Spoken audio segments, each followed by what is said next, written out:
पर वो लड़की कैसी है? वो ठीक है। उसे जेल में काफी तकलीफें दी गई, पर अब उस पर उनका असर नहीं रहा। वो ठीक है। फिर रुककर कहा, वो ये नहीं चाहती थी कि मैं वापस यहां आऊं, पर ठीक है, वो इस बात को भी झेल लेगी। अच्छा है कि वो ठीक है। डेविस ने कंघा लिया और बालों में घुमाने लगा। अब क्या मुसीबत है? इस व्यक्ति के साथ मुसीबत यह है कि ये अकेला मुसीबत के पास नहीं है। वहां एक सीन बन गया जब हैटी ने सुना कि ये वापस आ रहा है। ठीक है, मैंने बीच में टोका, चलो हम घरेलू बातें न करें, कुछ नया। वो भी बहुत है, कम नहीं। डेविस ने सिगरेट सुलगाते हुए कहा, पहले तो ये कि फ्लैगर्टी मर गया, उसे एक कैदी ने मार डाला। कहो कैसी रही? हाँ, अब सोचने के लिए एक व्यक्ति कम हो गया, मैंने कहा। और एक अन्य व्यक्ति जूसी मार्सेल ने फ्लैगर्टी का चार्ज ले लिया है, पर अभी ये खबर अखबार में नहीं आई। मैं समझता हूं कि चुनाव पास में है और किलियानो अपनी असफलता जनता पर अभिव्यक्त नहीं करना चाहेगा। मिशेल का क्या हुआ? वो बच निकला। मैं उससे मिला था, उसने मुझे सारी कहानी बताई थी। यही मैंने तुम्हें बताया। ये एक दिलचस्प मामला है। मैंने इस पर काफी बड़ा लेख लिखा था, पर संपादक ने उसे नष्ट कर दिया। पब्लिक इसके विषय में कुछ नहीं जानती। और मैक्सिसन, उसने किसी तरह अपने को निरपराध सिद्ध कर लिया है, पर अभी ही लूरा ने अचानक उसकी मदद की। किलियानो ने उसे छोड़ दिया है और वो वापस काम पर लग गया है, पर वो एक भगोड़ा लग रहा है जो काफी कुछ कहीं पर छोड़ आया हो। पल भर रुककर डेविस ने कहा, पर एक चीज और है जो तुम्हें जाननी है। उन्होंने ब्रोंडे की लाश वापस कर दी है। वो मर गया? हाँ, उसकी लाश डायडन बीच पर मिली। उसके पास ही तुम्हारी पिस्तौल पड़ी थी। अब अनुमान लगाओ कि उसको किसने मारा है। इसका मतलब है कि अब मेरी खोज 3 हत्याओं के लिए होगी। तुम ठीक कहते हो, डेविस ने कहा। बहुत बुरी बात है, मैंने गिलास से घूंट भरते हुए कहा। बस यही नई खबरें हैं, उसने कहा और अपनी जेब से $5 का नोट निकाल कर दिखाया। उसने वो नोट मुझे दिया और कहा, कैसीनो से उठाया था कुछ दिन पहले। मैंने नोट को ऊपर किया और प्रकाश में देखा। मुझे नोट ठीक लग रहा था। तो क्या हुआ? मैंने पूछा। यह नकली है। मैंने नोट को फिर देखा और उसे ठीक पाया। क्या वाकई में नकली है? हाँ, मैंने इसे अपने बैंक से चेक करा लिया है। वे कहते हैं कि ये लगता असली है पर है नकली। हाँ, ये फर्स्ट क्लास नोट है। तुमने इसे कसिनो से लिया है ना? हाँ, मैंने 3 नोट जीते थे, 2 ठीक थे, ये एक नकली था। ये कुछ बात हुई ना? मैंने नोट जेब में रख लिया। मुझे इसके बदले में असली नोट दो, डेविस ने कहा। और जब हम अपना काम कर रहे थे तब भी उसके खर्च के कारण तुम्हें मुझे $100 देने हैं। हाँ, देने हैं। मैंने और भी पैसा खर्च किया है। मैंने एक आदमी को ताबूत के पास खोदने के लिए नियुक्त किया है। कुछ मिला उसे? कोई खास चीज नहीं, बस एक हुक जिसे तुम लेना चाहते थे। ऐसे हुक को बिजली भी नहीं जला पाती। इसका मतलब है उसमें कोई बिजली की चीज है। हो सकती है। अच्छा, और क्या? कुछ गोमेज के विषय में जानना चाहते हो? हाँ जरूर, पर मैं ये नहीं समझा अभी तक कि उसे इस सारी स्थिति में कहाँ रखूं। चलो छोड़ो, फिर उसकी बात क्या करें। पर तुम्हें क्या पता चला? गोमेज क्यूबा के लिए आदमियों का व्यापार करता है। हाँ, और आगे बताओ। वो ये व्यापार बड़े पैमाने पर करता है। उसके पास 3 बोट हैं। युवा लड़कों का एक दल उसके लिए काम करता है और वो इसमें हजारों डॉलर कमाता है। वो किस चीज का व्यापार करता है? क्या ले जाता है? क्रांतिकारी लड़कों को। इधर क्यूबा के लिए इस तरह का आवागमन बढ़ा है। वो पिस्तौल भी सप्लाई करता है और मैंने सुना है कि पहले की तरह क्यूबा में फिर कोई विस्फोट होने वाला है। लेकिन किलियानो यदि उसकी एक भी बोट ले ले तो बहुत बुरा होगा। नहीं, वो ऐसा नहीं करेगा। वो तो उसकी रक्षा करेगा। वो गोमेज का संरक्षण करता है। पर यदि किलियानो जरूरत के वक्त गोमेज की बोट ले ले तो जानते हो गोमेज क्या करेगा? मैं अच्छी तरह जानता हूं कि वो क्या करेगा। वो उसका सिर फोड़ देगा। पर वो ऐसा क्यों करेगा? किलियानो ने अभी भी पुलिस विभाग को संभाला हुआ है। चुनाव खत्म हो चुके हैं। ये एक अच्छा पब्लिसिटी स्टंट होगा कि चुनाव के तुरंत बाद इस बात को फैलाया जाए। पर यदि प्रेस सहयोग दे तब ना। डेविस का चेहरा फक पड़ गया। अब तुम क्या खिचड़ी पकाना चाहते हो? गोमेज अपनी बोट कहां रखता है? खोज करेंगे। डेविस ने पहले टिम की तरफ देखा, फिर मेरी तरफ देखा। उसके बाद कहा, एक आदमी है, क्लार बोल्ड। वो अनायास ही कूड़े पर गिर पड़ा। वो लायस के कमरे में कुछ ढूंढने गया था। लगता है वो उसके कमरे में कुछ पत्रों की तलाश में गया था। हम किलियानो को सूली पर चढ़ा सकते हैं अगर उसके कुछ पत्र हमें मिल जाएं। हम उन्हें छाप देंगे। क्लार बोल्ड लायस के बेडरूम में ढूंढ ही रहा था कि गोमेज आ गया। वो एक पर्दे के पीछे छिप गया। उसने सुना कि गोमेज क्यूबा के लिए कुछ लोग भेज रहा है। आज की रात ही और रात के बाद दूसरा जत्था वहां से वापस लाने वाला है। मैंने अपना सिर हिलाया। अच्छा काम है। उसे कुछ पत्र मिले वहां? नहीं। जैसे ही गोमेज वहां आया वो वहां से भाग गया। वो अपने आप को किसी खतरे में नहीं डालना चाहता था। इससे कोई बात बन सकती है? मैंने कहा, उससे मिलना चाहिए। क्या तुम उससे मिला सकते हो? हाँ, यदि तुम चाहो तो अभी। तो फिर बुलाओ, या उससे कहो कि वो गोमेज पर नजर रखे। मैं उसके बोट खड़ी करने की जगह जानना चाहता हूं, और ये भी कि वो आज रात उन क्यूबन लोगों को कहां से ले जाएगा। उसे बुलाओ, हम प्रतीक्षा करेंगे। डेविस टेलीफोन की तरफ बढ़ गया। टिम ने मुझसे कहा, क्या हम उससे उसकी जगह ही नहीं मिल सकते? यह ठीक रहेगा। नहीं, तुम्हें नहीं मालूम, वंडरली ने मुझसे प्रॉमिस करा लिया है कि मैं किलियानो को नहीं मारूंगा। वो सोचती थी कि मैं सीधा उसके दफ्तर में जाऊंगा और उसे मार डालूंगा। क्या तुम्हारे मन में यह नहीं था? टिम ने मेरी तरफ देखा। था तो उसको कैसे पता चला? इसका मतलब यह है कि तुम किलियानो को नहीं मारोगे। फिर यहां वापस क्यों आए? मैंने उससे वादा किया है कि मैं उसे नहीं मारूंगा, पर इसका मतलब यह नहीं कि मैं उसे वैसे छोड़ दूंगा। हाँ, अब मैं और तरह से काम करूंगा। यह काम थोड़ा लंबे समय तक होगा, पर होगा जरूर। मैं किसी को ढूंढूंगा कि वो ये काम मेरे लिए करे। मसलन गोमेज ये काम कर सकता है। डेविस टेलीफोन करके वापस आ गया। उसने कहा, क्लारबोर्ड कहता है कि गोमेज इस समय जाई अलाई में है और खेल के बाद वो अपना ट्रिप शुरू करेगा। ओके, मैंने कहा।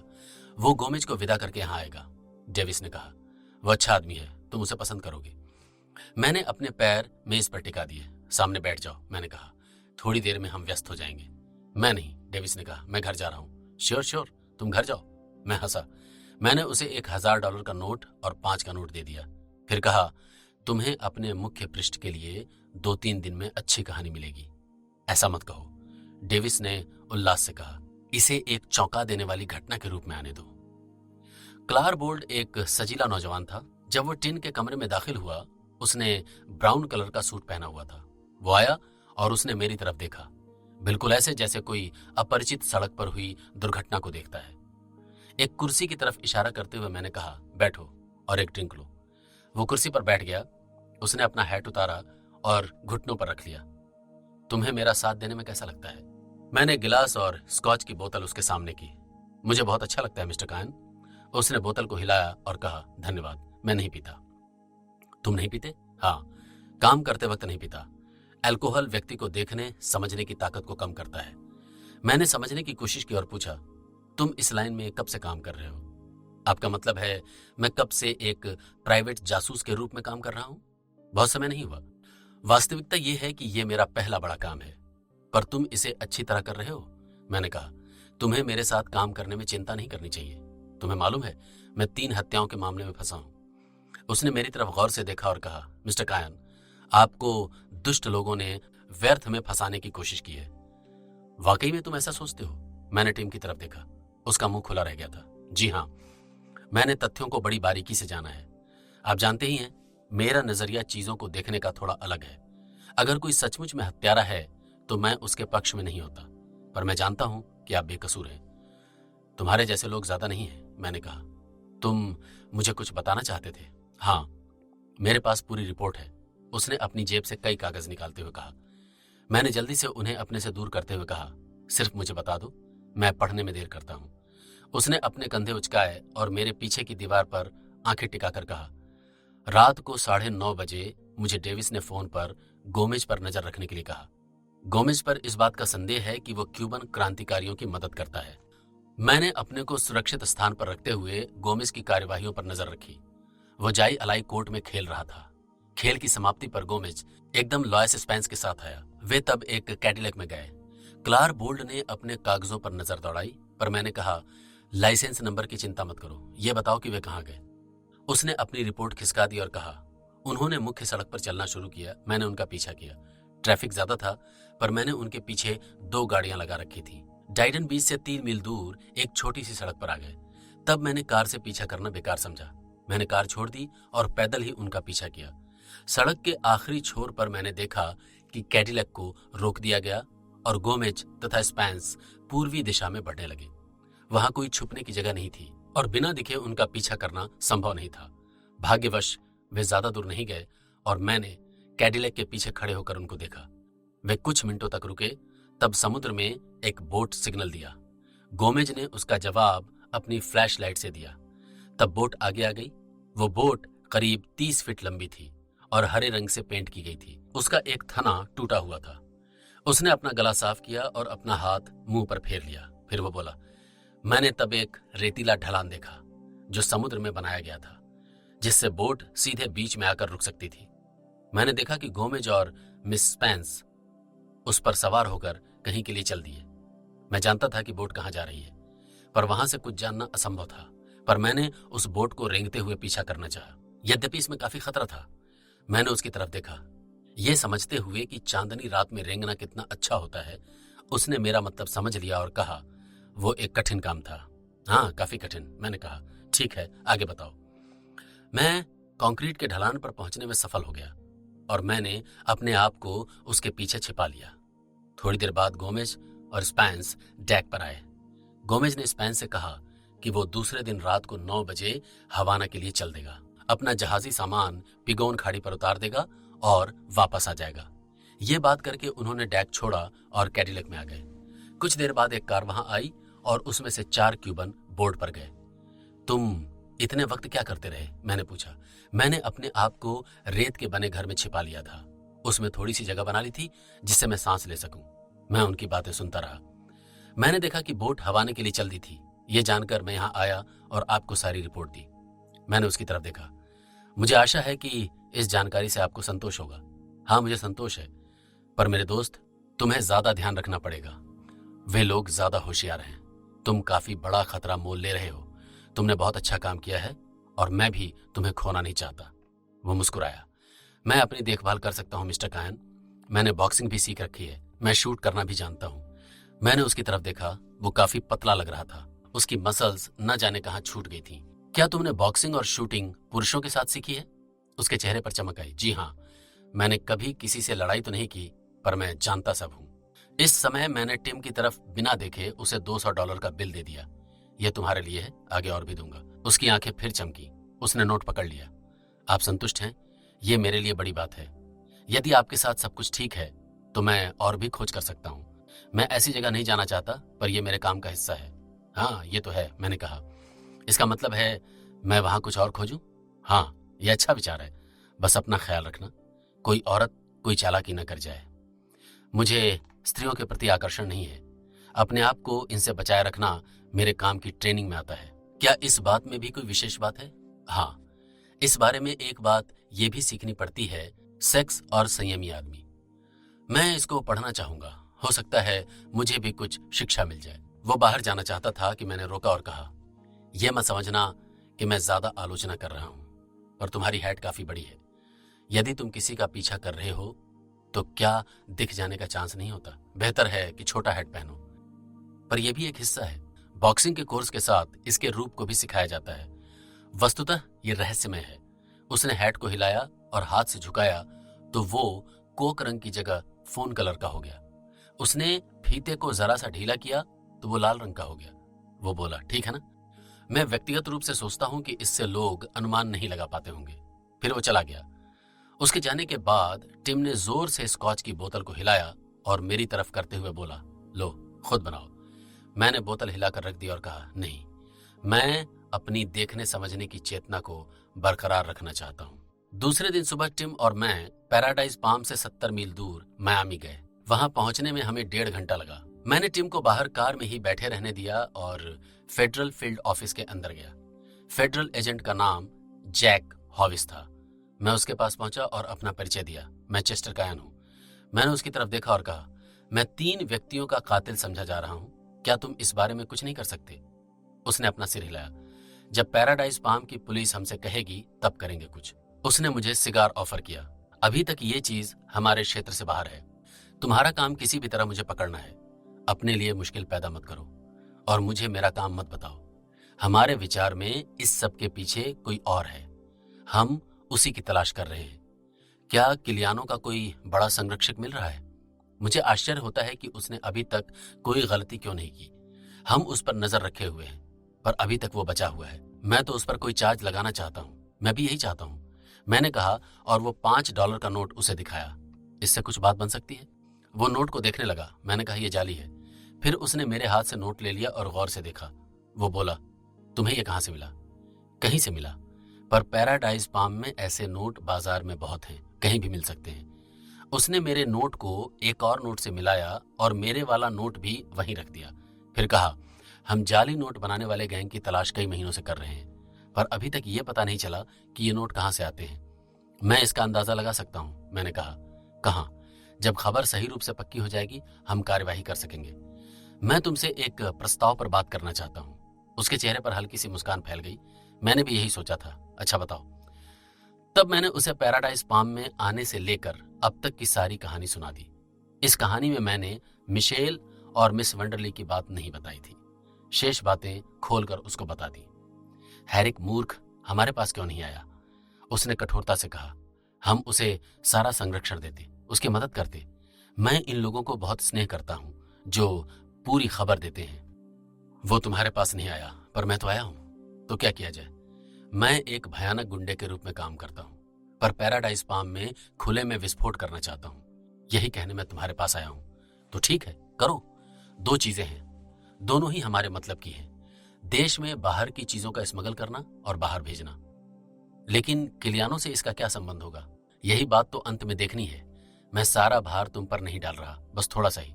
ठीक है, करो। आज की रात एक बोट में कुछ क्यूबन उतरेंगे। वे पिगॉन की खाड़ी में उतरेंगे और 9 बजे हवाना से चलेंगे। बोट का आकार 30 फुट का है, गहरा नीला रंग, टूटे हुए पाल के नीचे पायलट की सीट है। यह ठीक होगा यदि तुम उसको पकड़ लो? श्योर। मैं समझता हूं कि यह बड़ा मामला है। हाँ, और मैं इसे देख लूंगा। एक दूसरी बात यह कि मैं चाहता हूं कि उसका श्रेय किलियानो को दिया जाए और डेविस इसके प्रचार भाग को अच्छी तरह संभाल लेगा। इसका क्या मतलब? उसने नाराज होते हुए कहा। थोड़ी सी राजनीति बस, और ये काम मेरे साथ करने में तुम्हें कोई परेशानी नहीं होगी। हो सकता है, लगता है तुम इस विषय में बहुत कुछ जानते हो, पर यदि तुम ये समझते हो कि हमें अपने लिए इस्तेमाल करोगे तो ये तुम्हारी गलती होगी मिस्टर कायन। अब तुम एक पुलिसमैन की तरह बात करने लगे। देखो, मैंने तुम्हें अवांछित क्यूबन से भरी एक बोट के विषय में बताया है। शायद वहां से तुम ये समझ सको कि जाली नोट कहां से आते हैं और तुम्हारा लक्ष्य क्या है। ठीक है, पर ऐसी कोई बात शुरू मत करना जिसे हम पूरा न कर सकें। मैं ऐसा नहीं करूंगा। तुम बृहस्पतिवार की रात पैराडाइज पाम में जाओ और मुझे 46 नंबर घाट के किनारे मिलो रात के 11 बजे, और किसी भी हादसे के लिए तैयार होकर आना। यदि अपने कुछ लोगों को भी अपने पास ही थोड़ी सी दूर पर रख सको तो ठीक रहेगा, पर उनके बारे में किसी को पता नहीं चलना चाहिए जब तक कि कोई दूसरी बात नहीं हो। उसने मुझे घूर कर देखा। क्या आइडिया है? वहां तो एक वेश्यालय है। वहां क्यों मिले? मैंने दरवाजे की तरफ बढ़ते हुए उसे देखा और कहा, अब ज्यादा मत सोचो। उस दिन शाम को 6 बजे डेविस बहुत तेजी से मेरे बेडरूम में आया। मैं हड़बड़ा कर उठा और एकदम अपने तकिए के नीचे से पिस्तौल निकाल कर तान ली, पर डेविस को देखकर उसे वहीं रख दिया और कहा, जब किसी हादसे की आशा होती है तो मैं ऐसे ही करता हूं। क्या समय हुआ है? मुझे ये अच्छा लगा।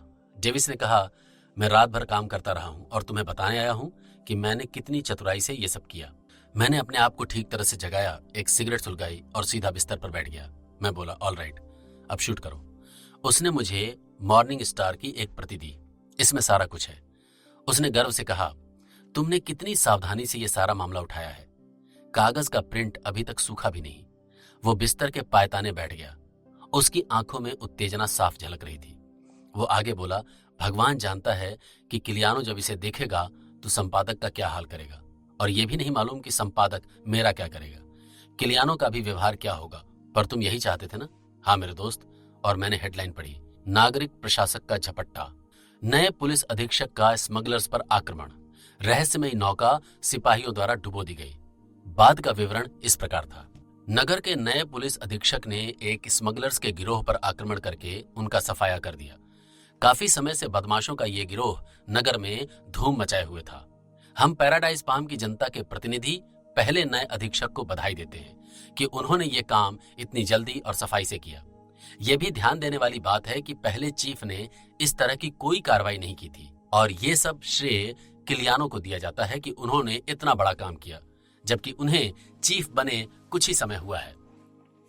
मॉर्निंग स्टार के लिए एक इंटरव्यू में किलियानो ने कहा है कि पैराडाइज पाम का प्रशासन सदा के लिए ठीक कर देगा। अब मैंने पुलिस अधीक्षक का काम संभाल लिया है। उन्होंने कहा है मैं किसी भी गिरोह को शहर के अंदर या बाहर नहीं पनपने दूंगा।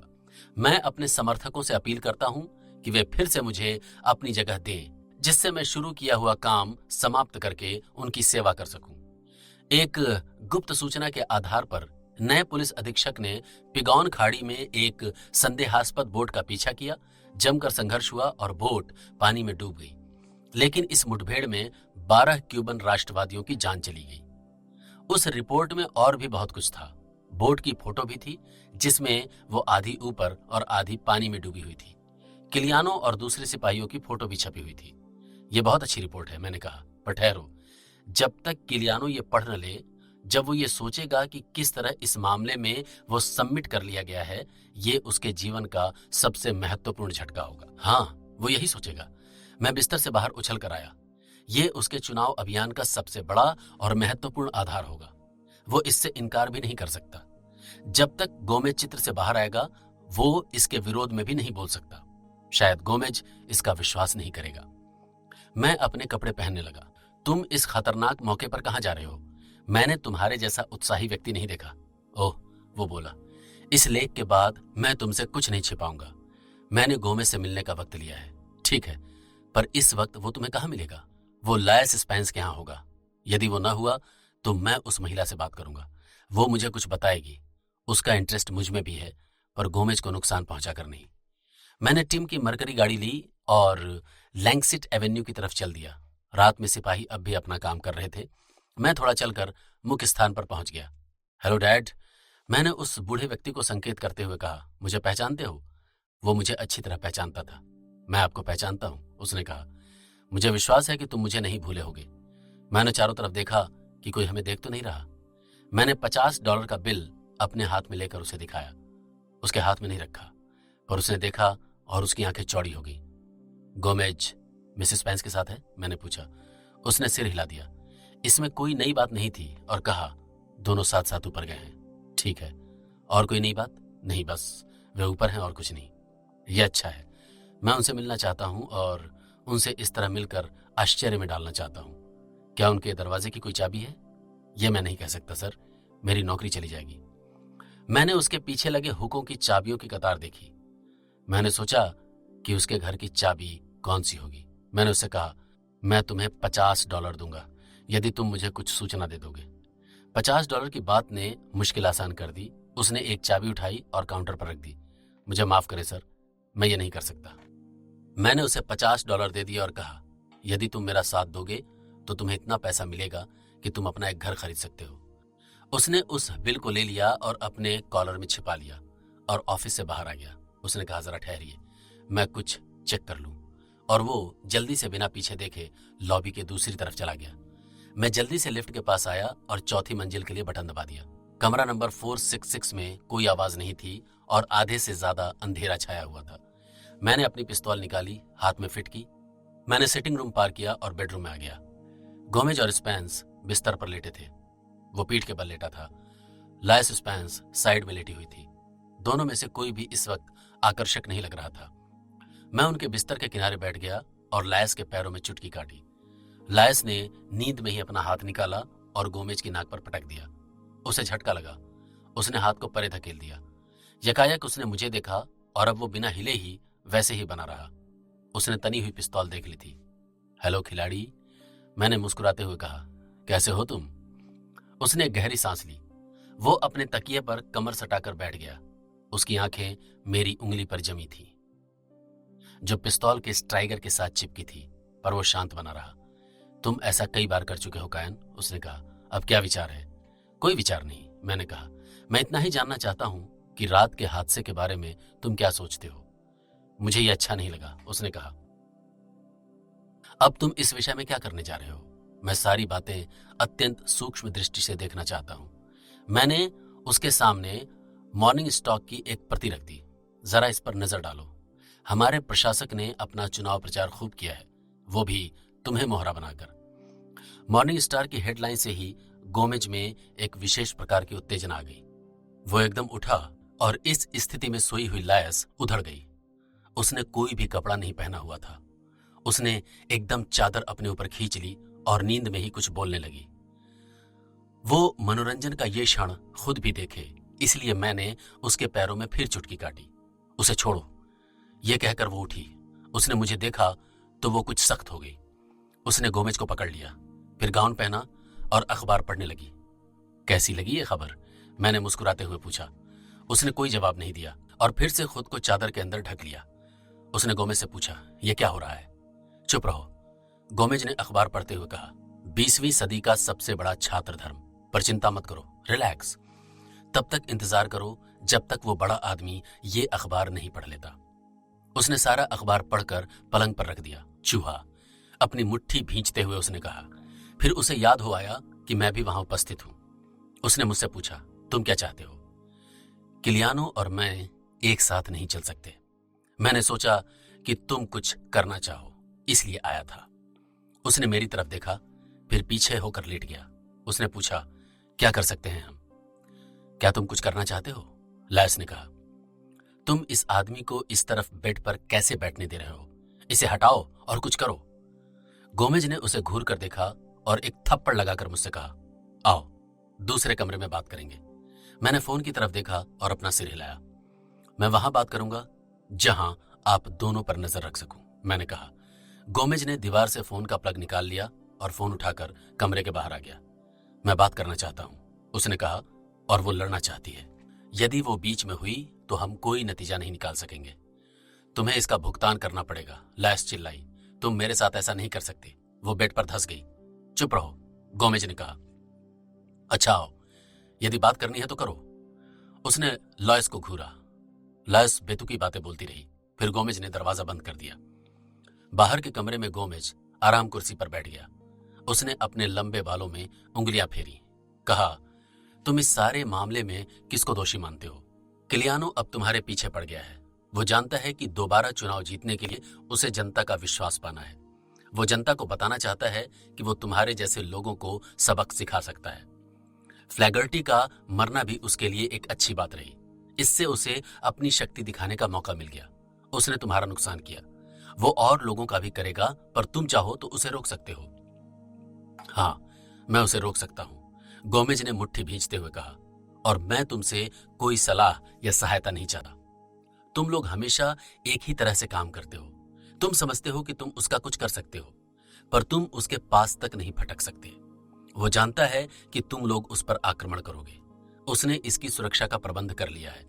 मैं शर्त लगा सकता हूं कि तुम चुनाव से पहले उसके पास तक नहीं जा सकते। फिर सब कुछ ठीक होगा क्योंकि वो जीत चुका होगा। गोमेज ने गुस्से में अपना निचला होठ काटा। बोलो, तो फिर तुम्हारा विचार क्या है? किलियानो को ठिकाने लगाने का आसान रास्ता है कि उसे समुद्र के किनारे 46 नंबर में बुलाया जाए। वक्त 11 और 12 के बीच रात में हो सकता है। तुम जानते हो कि वो वहां इस समय आराम करता है। एक वेश्यालय के बेसमेंट में उसका एक अपना कमरा है। उसके लोग उसके साथ जाते हैं, पर वे तुम्हें कुछ नुकसान नहीं पहुंचा सकते। वो एकदम खड़ा हो गया और कहने लगा, यदि यही तुम्हारा विचार है तो ये काम तुम भी कर सकते हो, और यदि दोबारा तुम बिना बुलाए इस घर में आए तो पहले तुम्हारा प्रबंध किया जाएगा। मैं डर गया हूं, मैंने कहा। यदि तुम किलियानो को वेश्याघर में खोजोगे तो ये प्रेस के लिए अच्छी खबर होगी। जैड डेविस वो सब कुछ छापेगा जो तुम लोगों ने किया है। उसके पास प्रमाण भी है। मैं उसे दोबारा चुनाव में जीता हुआ नहीं देख सकता। यदि वो खबर चुनाव वाले दिन सवेरे छपती तो कितना अच्छा रहता। उसने तुम्हें बदनाम किया है, तुम उसे करो। क्या ये कर सकते हो? बाहर निकल जाओ, उसने कहा। मैं वहां से चला गया। पैराडाइज पाम के बाहरी हिस्से में एक सड़क के किनारे कुछ झोपड़ियां थीं और उस लाइन पर केवल एक ही प्रमुख बिल्डिंग थी। मैंने अपनी मरकरी बाहर ही पार्क कर दी। मैं अत्यंत सतर्क होकर उस बिल्डिंग की तरफ बढ़ने लगा। मैं उसमें से आ रही संगीत और नृत्य की आवाज सुन सकता था।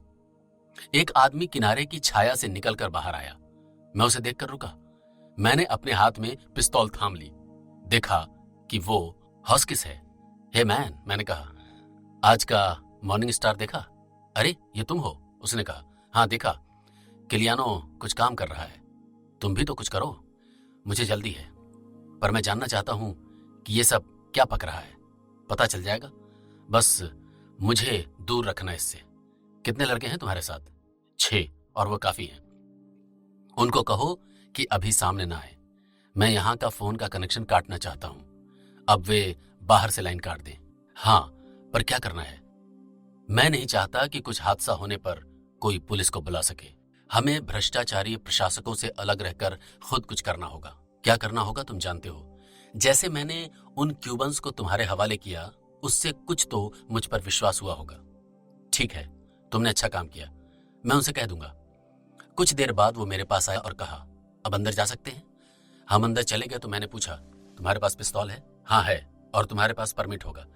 अंदर जाकर हमने देखा कि मध्यम रोशनी में एक बार और नृत्य का मंच था।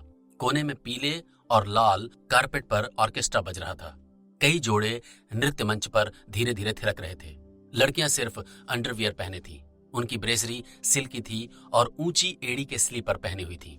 हर एक लड़की पर ऊपर ही ऊपर से रोशनी पड़ रही थी। उसकी एक क्षीण रेखा उसके पृष्ठभाग पर चमकती थी। अंदर हवा में गीलापन था। आदमियों की सांसों से भरी हवा काफी भारी लग रही थी। मैंने अपनी घड़ी देखी, 11:10 हुए थे। हम 20 मिनट और आराम कर सकते हैं। काम 11:30 बजे शुरू होगा। उन लड़कियों की तरफ देखो, हॉस्किस ने कहा। तो ये है जिसे ये ग्रुप काम करना कहता है। उसने एक लड़की की तरफ देखा जो सिर्फ काला अंडरवियर पहने थी और काउंटर पर झुकी हुई थी। वो बोला, मैं नहीं समझता कि 20 मिनट कैसे काटे। चलो ड्रिंक लेते हैं, ये इस वक्त ठीक नहीं होगा। ठीक है। वो बार की तरफ चल दिया। उस लड़की ने हमें आते हुए देखा और मुस्कुराई। हेलो डियर, उसने हॉस्किस से कहा। हेलो जूसी, हॉस्किस ने कहा। तुम इससे सावधान रहना, मैंने लड़की से कहा। यह सवेरे ब्रेकफास्ट में अंगूरों का गुच्छा खा जाता है। वो क्या कुछ करेगा कुछ पता नहीं। उसने सोचा हम नशे में हैं। उसने काउंटर खोला और पूछा कि हम क्या लेंगे। हम जनानी शराब से शुरू करें, 3 ट्रिपल विस्की, मैंने कहा। वो निरंतर हमें देखे जा रही थी और शायद ये तय नहीं कर पा रही थी कि हमारे में से किसकी तरफ ज्यादा देखे। रम चाहिए, उसने कहा। तुम बहुत अच्छी लग रही हो, पर मैं तुम्हारे साथ अकेला रहूंगा।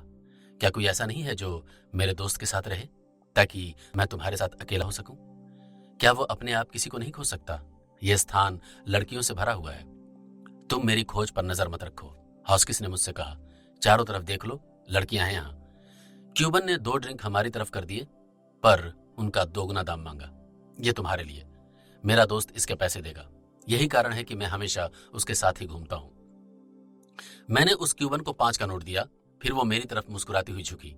5 के नोट ने यह तय कर दिया था कि वो किसको ज्यादा महत्व दे। तुम गलत आदमी की तरफ झुक रही हो, उसने कहा। तुम ठहरो, उसने कहा, और हॉस्किस ने उपेक्षा महसूस की। इनसे कहो कि ये हमारी पार्टी में शामिल ना हो। मैं समझा था तुम मेरे साथ दोस्ती करोगी, हॉस्किस ने कहा। यह स्त्री चाहती है कि तुम यहां नहीं रहो। क्या तुम उस पर मेहरबानी करोगे, मैंने कहा। उसने अपनी विस्की खत्म की और कहा, अभी नहीं। एक लाल बालों वाली लड़की मेरी तरफ आ रही है। इतने में एक लड़की उसकी तरफ आई। उसने गहरा पाउडर लगा रखा था और पीली लंबी फ्रॉक पहन रखी थी। कोई मदद चाहिए, उसने उस लड़की से पूछा। इसको हमारे पास से ले जाओ। पहली लड़की ने हॉस्किस की तरफ इशारा करते हुए कहा, इसके साथ कोई नहीं। क्या वाकई में तुम्हारे साथ कोई नहीं डार्लिंग? नई लड़की बोली। तुम तो हो, ड्रिंक लोगी? पहली लड़की ने मुझसे डांस के लिए कहा तो हॉस्किस बोला, जाओ डांस करो, मेरे पास मेरा साथ है। मैंने विस्की खत्म की और लड़की लेकर फ्लोर पर आ गया। मेरा दायां हाथ उसकी गर्म पीठ पर था। वो एक अच्छी नर्तकी साबित हुई। थोड़ी देर नाचने के बाद मैंने उससे पूछा, इस स्थान का मालिक कौन है? सवाल सुनकर उसकी आंखें आश्चर्य से भर गईं। उसने पूछा, तुम क्यों जानना चाहते हो? देखो, प्रश्न पर प्रश्न मत करो। मैं यही जानना चाहता हूं कि इस जगह को कौन चलाता है। मैंने फिर पूछा, क्या तुम इस बात को रहस्य रखना चाहती हो? कोई मैडम इसे चलाती है, बस यही जानना चाहते थे ना? कौन मैडम? ड्यूरेली। बस अब ठीक है, मुझे तुमसे कुछ नहीं लेना।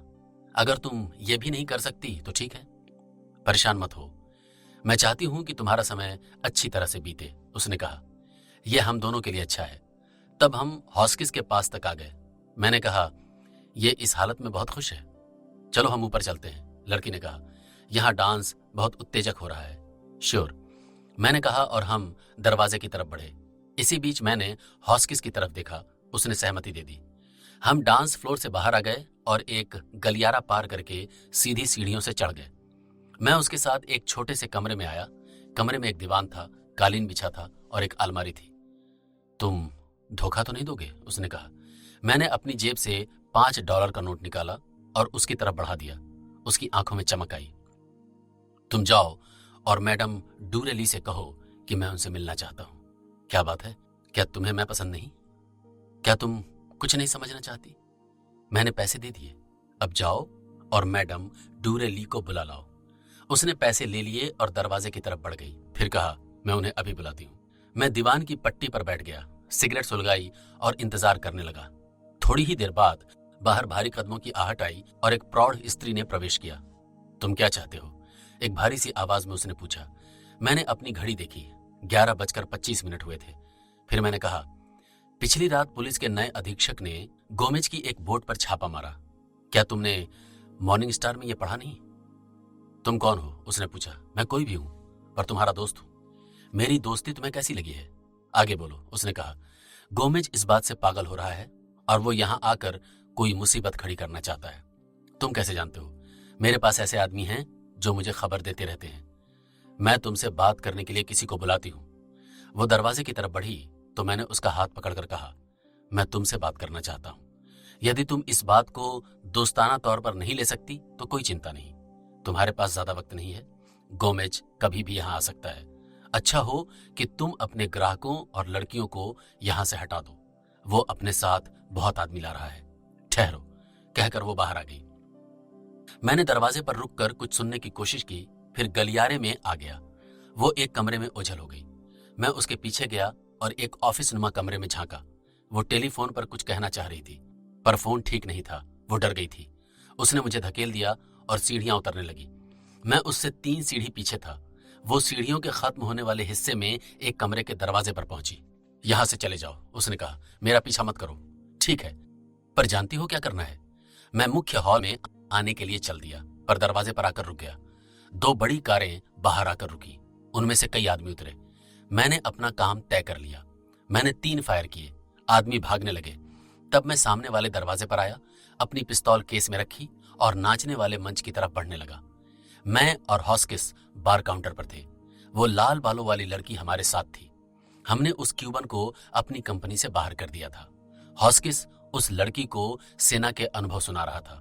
उसने उन्हें काफी खतरनाक बनाकर पेश किया, पर शायद वो उन्हें ध्यान से नहीं सुन रही थी।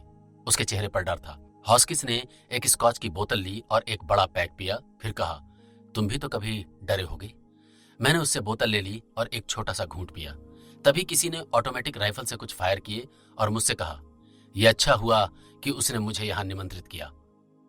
मैं सोचता हूं कि यह काउंटर बुलेट प्रूफ है। मैंने कहा, जब तक वे मुझे नहीं देखते मैं सुरक्षित हूं, पर मेरे विश्वास और ताकत को कम मत समझना। मैं घर जाना चाहती हूं, उस लड़की ने कहा। जब से शूटिंग शुरू हुई थी उसने पहली बार मुंह खोला था। यदि मैं तुम्हारी जगह होता तो यहीं रुकता। बाहर का वातावरण ठीक नहीं है। मैं तुम्हारे बिना क्या करूंगा? हॉस्किस ने कहा। मैं अपनी तरह से काम कर रहा था।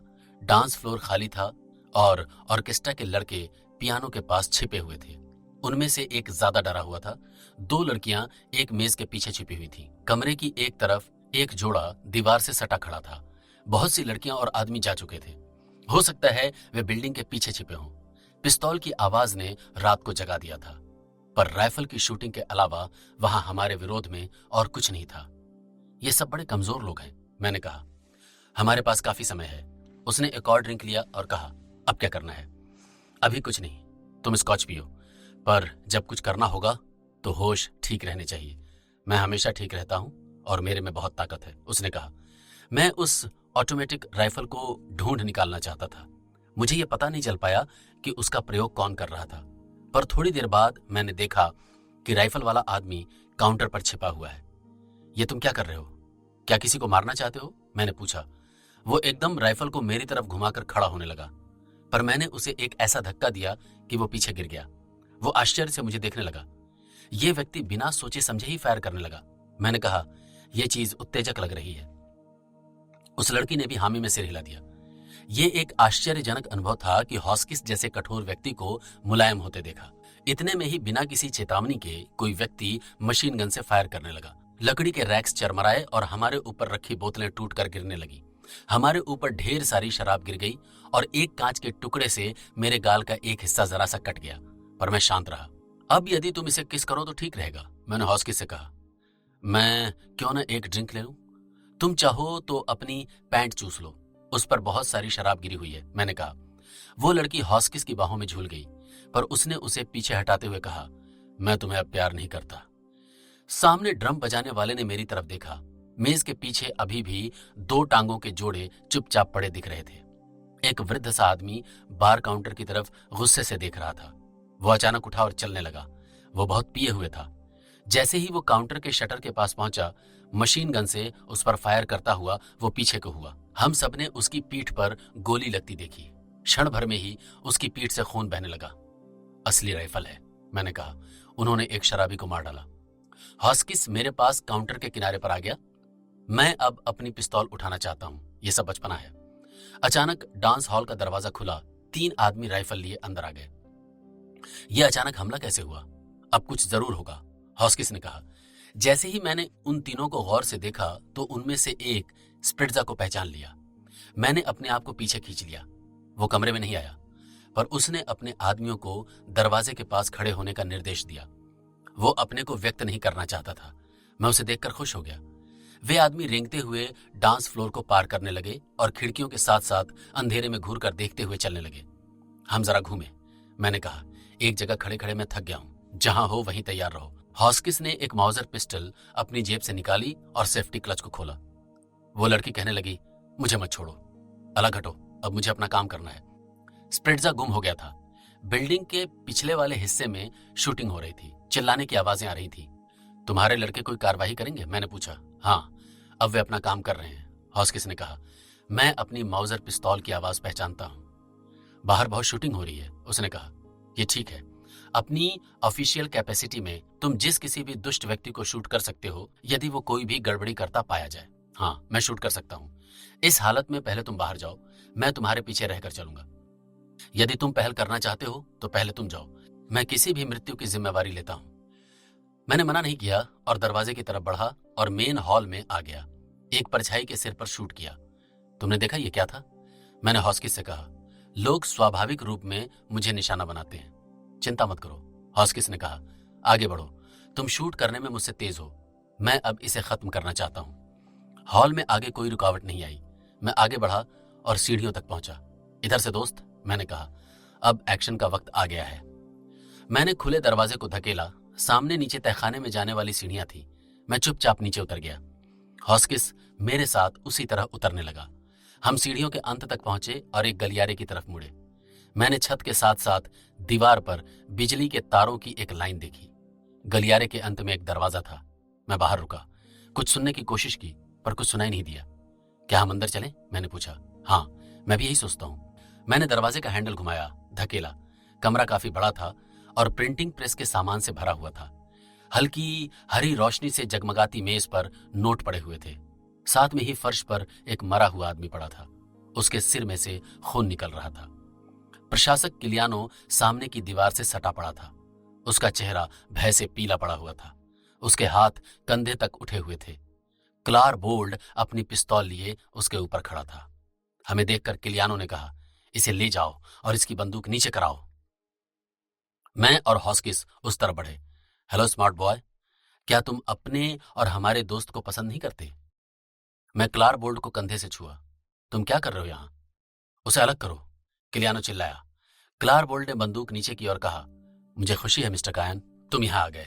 मैं सोच रहा था कि इसके साथ कैसा व्यवहार करूं। हॉस्किस ने अपने बालों में उंगलियां फिराई। पूछा, ये कौन है यहां? फिलवैंस के बाद सबसे बड़ा प्राइवेट जासूस। किलियानो ने अचानक ही मेज पर छलांग मारी, पर हॉस्किस ने उसे पीछे धकेल दिया। वो एक कागज को उठाना चाहता था। कोई बात नहीं, चुपचाप रहो, क्लार बोल्ड ने कहा। क्लार बोल्ड ने एक कागज उठाया और अपने पैरों पर उछलते हुए मुझे एक कागज दिया। ये एक वक्तव्य है, इससे सारी बात साफ हो जाएगी। इस आदमी ने स्वीकार किया है कि बैट थॉमसन ने हैरिक को मारा और इसके कहने पर गिल्स और ब्रॉन्डी को भी। वे लोग इनकी योजना के बारे में जानते थे। किलियानो ने यह भी माना है कि उसने जाली करेंसी बाजार में भेजी। मैं सोचता हूं कि यह वक्तव्य ठीक है। मैंने वक्तव्य पढ़ा। यह बड़ी खूबसूरती से की गई आत्मस्वीकृति था। मैंने उसे हॉस्किस को दे दिया। उसने पढ़ा और आश्चर्य प्रकट किया। मैं इसके प्रत्येक शब्द से इनकार करता हूं, किलियानो ने कहा। वो मुझे शूट करना चाहता था, इसलिए मजबूरी में मुझे लिखना पड़ा। तुमने ये सब कैसे लिख लिया? मैंने पूछा। मुझे खुद इस पर अचंभा होता है मिस्टर कायन। वो शायद मेरी पिस्तौल से डर गया था, और ये ठीक भी था, क्योंकि जब ये आदमी अंदर आया उसने मरे हुए आदमी की तरफ इशारा करते हुए कहा, तो किलियानो ने सोचा कि मैं उसे मार डालूंगा, पर वो गलती पर था। जब मैंने उसे ये लिखने को कहा तो उसने लिख दिया।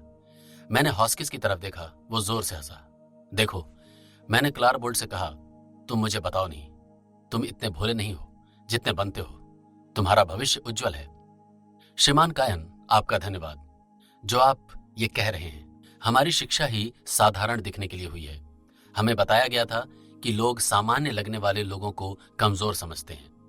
मैंने हॉस्किस की तरफ देखकर कहा, तुम्हारा कैदी यहां है, तुम चाहो तो इसे यहां से ले जा सकते हो। भूल जाओ, स्प्रिट्जा ने दरवाजे से झांकते हुए कहा। उसके पास मशीन गन थी। अपने हाथ ऊपर उठाओ। हम घूमे। मैंने अपनी पिस्तौल कागज को देखते हुए मेज पर ही छोड़ दी थी। मैंने देखा कि फासला काफी था। किलियानो ने उस कागज को लेने की एक और कोशिश की, पर हॉस्किस ने उसे धकेल दिया। मेरे पास ही एक बंदूक की आवाज आई। स्प्रिट्जा से मशीन गन गिर गई। उसके सिर के बीच एक लाल नीला निशान हो गया था। वो फर्श पर गिर पड़ा। पास में पड़ी बंदूक को देखकर क्लारबोल्ट ने कहा, पता नहीं ये ठीक भी है या नहीं, पर उसकी आंखों में विश्वास था। मैं हॉस्किस की बाजुओं में गिर गया। ऊपर से देखने पर सारा खेल खत्म होता लगता था। मैंने हॉस्किस को भी ढीला छोड़ दिया था। अब मेरी इच्छा थी कि बचा हुआ काम मैं खुद कर लूं। बैट थॉमसन ही अभी तक पकड़ में नहीं आया था, यद्यपि उन्होंने शहर के चारों तरफ अपना जाल बिछा दिया था। मेरे लिए यही चिंता की बात थी, पर ध्यान से सोचने पर मैंने खुद पाया कि बैट उतना खतरनाक नहीं रहेगा। वो कुछ करने की नहीं सोच सकता, पर मैं उसको जल्द ही गिरफ्तार होते देखना चाहता था।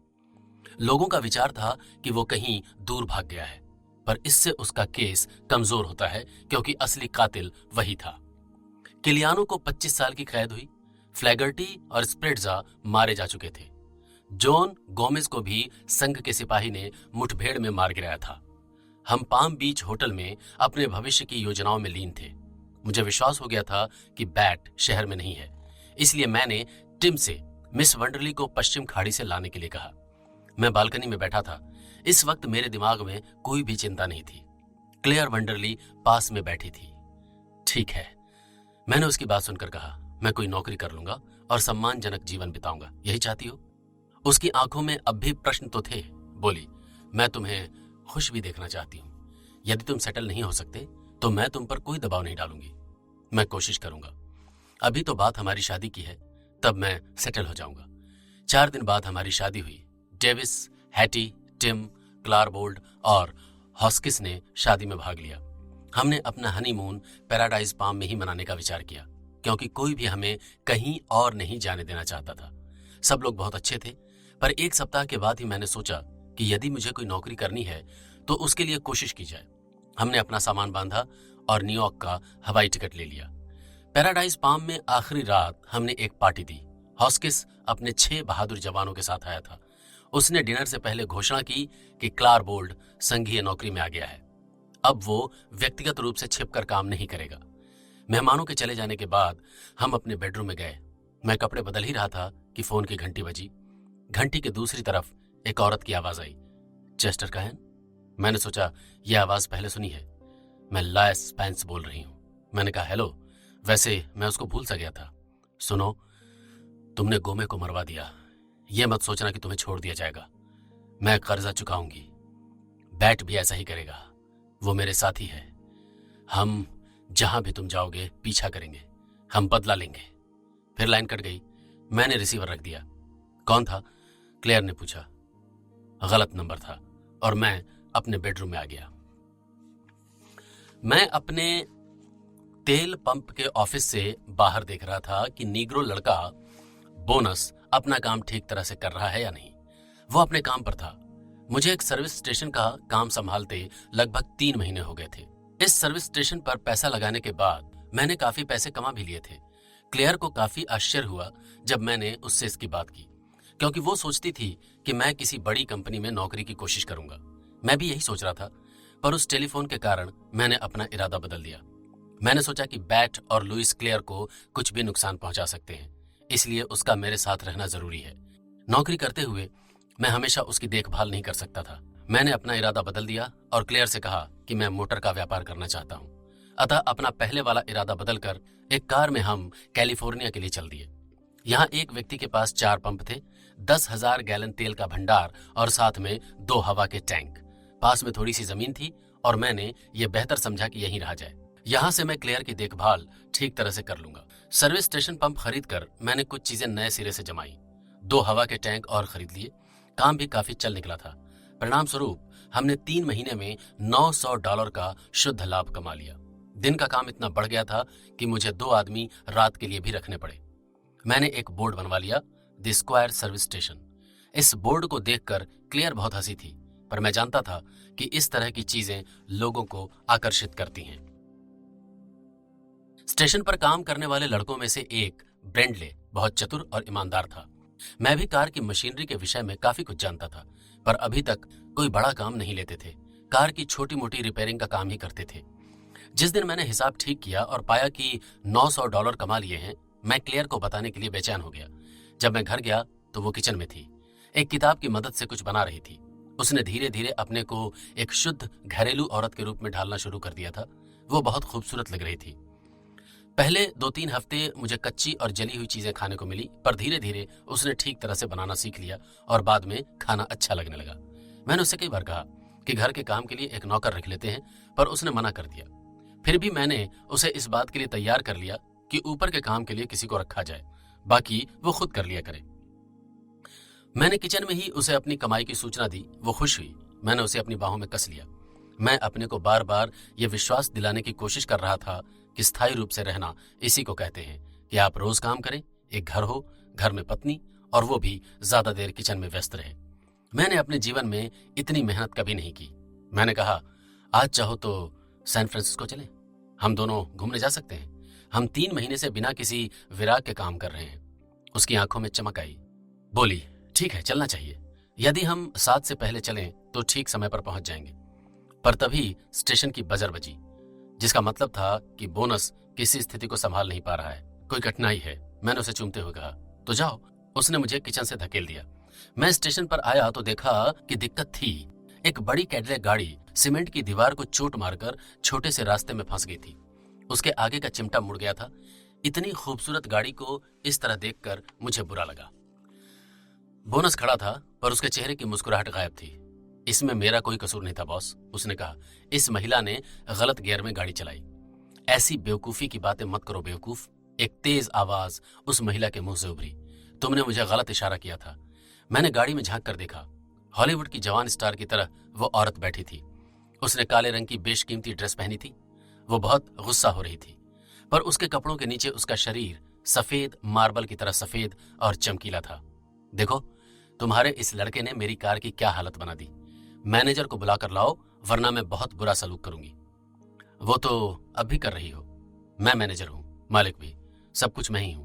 मैंने कहा, मुझे इसकी ये हालत देखकर बहुत दुख हो रहा है। उसने मुझे देखा और कहा, अच्छा, तो तुम खेद प्रकट करते हो और मैं क्या करूं? मुस्कुराऊं और गाड़ी ले जाऊं? पर अभी तक तुमने सॉरी नहीं कहा। मेरे मन में आया कि उसको एक चांटा मारूं। फिर सोचा कि ग्राहक कभी गलत नहीं होता। मैंने कहा, आपका चिमटा ठीक कर दूं? क्या? मैं इसे तुम्हें हाथ भी नहीं लगाने दूंगी। मुझे कभी छोटी जगह नहीं आना चाहिए।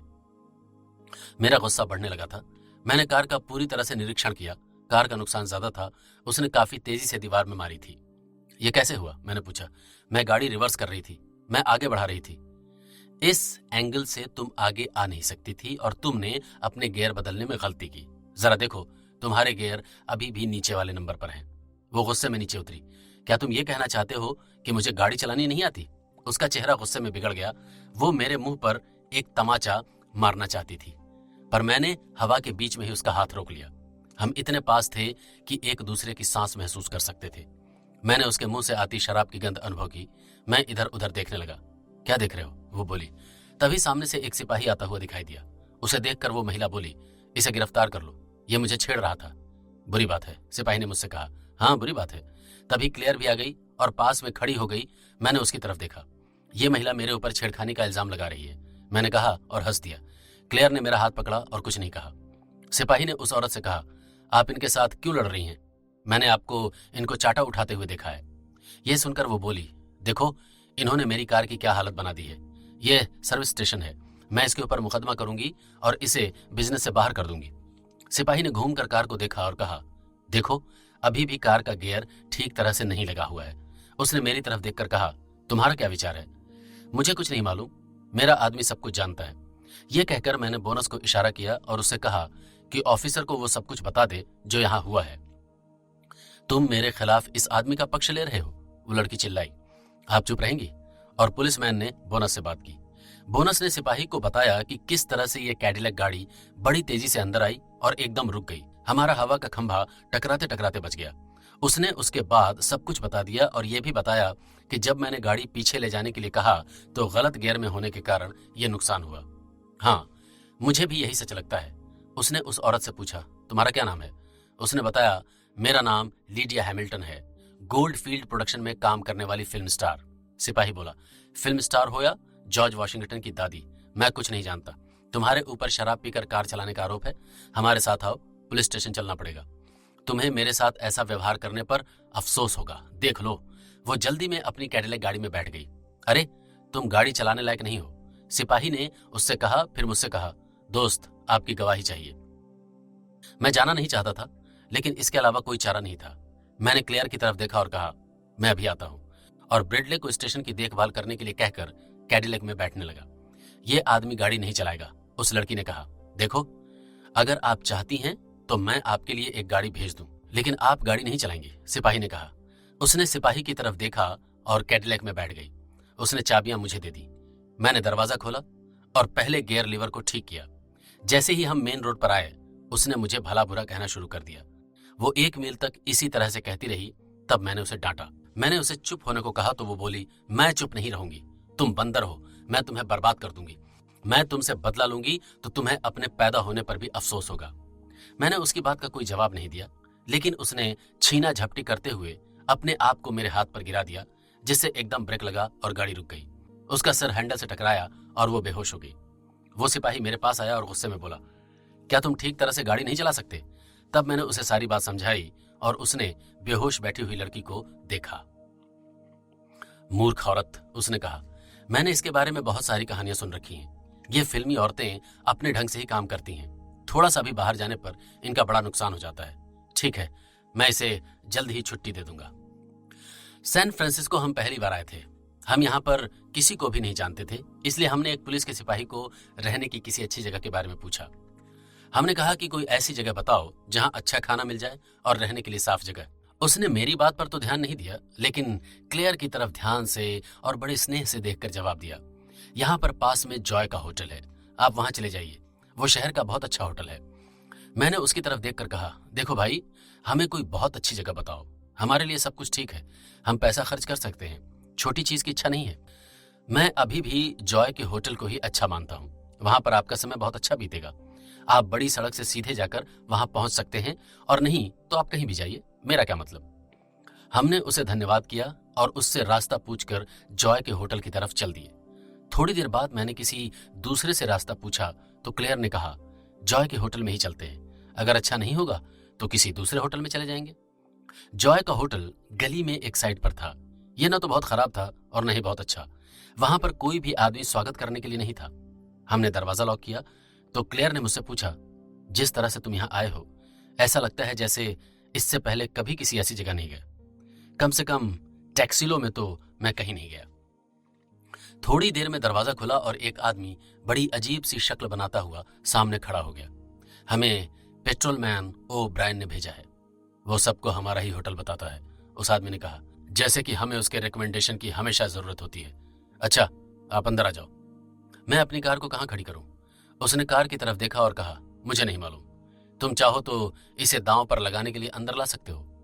मैंने उसकी छाती पर थरथराते हुए कहा, सुनो मेरे दोस्त, मैंने तुम्हारे जैसे बहुत से लोगों को ठिकाने लगा दिया है और उनका टमाटो जूस बनाकर फेंक दिया है। यह सुनकर उसकी आंखें चौंधी आ गई। तब तक क्लियर पास में आ चुकी थी और उसने पूछा, क्या हो रहा है? तो मैंने उससे कहा, मैं चिड़ियाघर से निकलते हुए इस जानवर को कुछ कह रहा था।